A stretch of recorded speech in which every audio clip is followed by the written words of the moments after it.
ये Realme का C21 model है जो कि टूटा हुआ है। हम इसको चेंज कर रहे हैं, इसका ओपन कर रहे हैं। बैटरी अब इसका रिमूव करेंगे। ये देखिए नीचे सब टूटा हुआ है, ये एक्सीडेंटल सेट है जो कि टूटा हुआ है। इसको हम ओपन कर लेते हैं और ये देखिए हमारा फोल्डर, इसको चेंज करना है और इसको बैटरी को आराम से हीटिंग करके निकालना है। हीटिंग करके निकालना, बिना हीटिंग का नहीं निकालना है, नहीं तो फिर डैमेज हो जाएगा, बैटरी बैंड हो जाता है।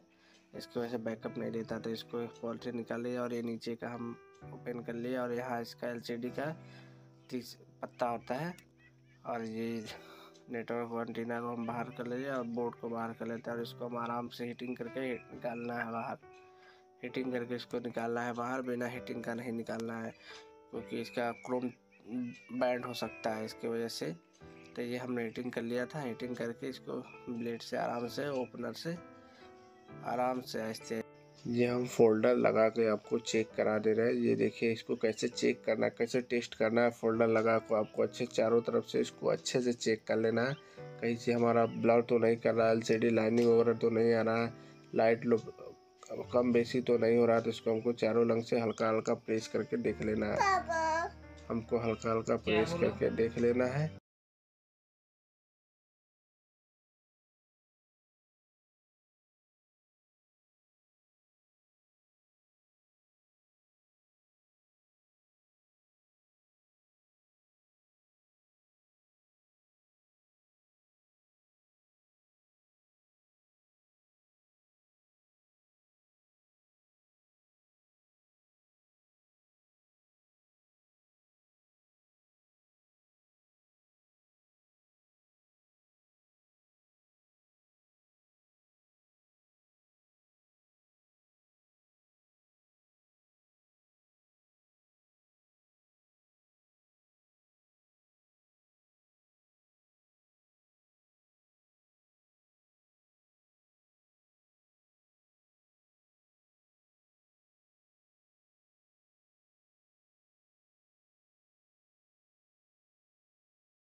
और चेक करके तभी पैकिंग करिएगा, नहीं तो फिर फोल्डर आपको लॉस चला जाएगा।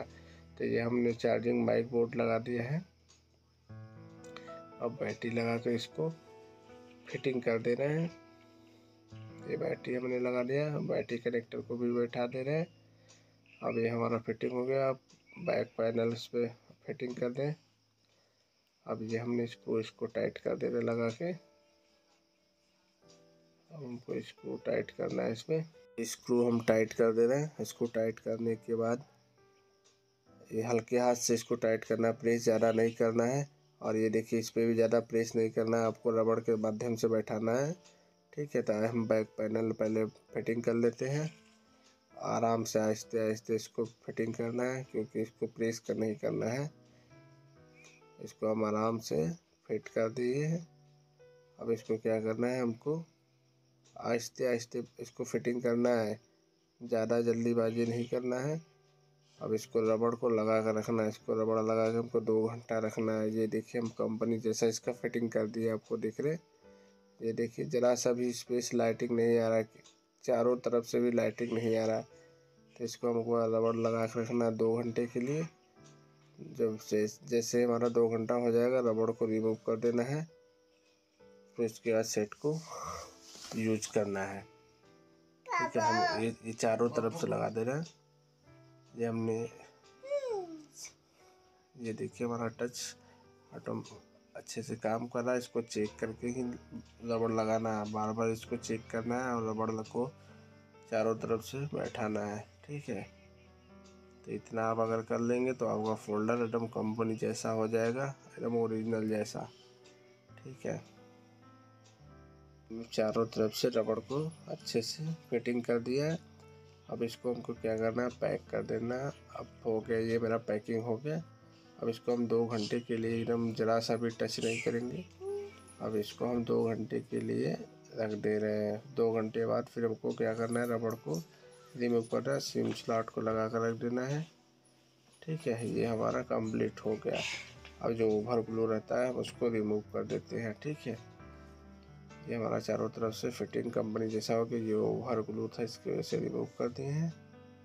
अब ये हमारा हो गया कंप्लीट। ठीक है, ये देखिए हमारा टच काम कर रहा है।